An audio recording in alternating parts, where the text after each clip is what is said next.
Vaccine exemptions for kindergartners are on the rise. New CDC data shows that's especially true here in Georgia.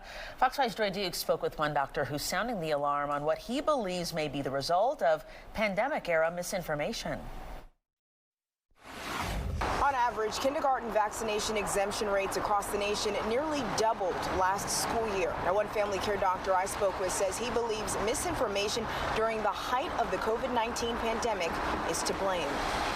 There's been no greater medical intervention to save the lives of children than vaccines over the last century. Yet more and more parents are opting out of getting their kindergarten-age students vaccinated, according to new data from the CDC.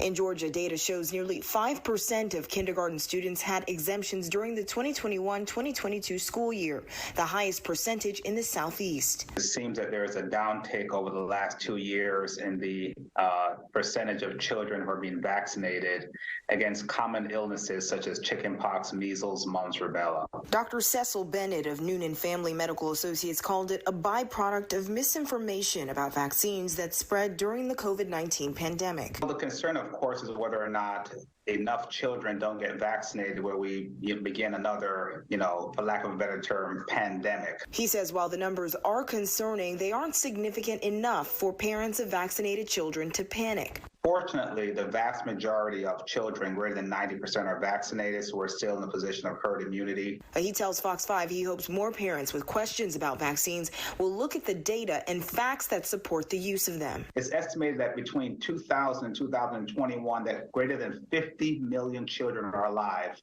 because of MMR or measles vaccine. He's also encouraging other doctors to have those conversations with the parents of their patients. In Atlanta, Joy Dukes, Fox 5 News.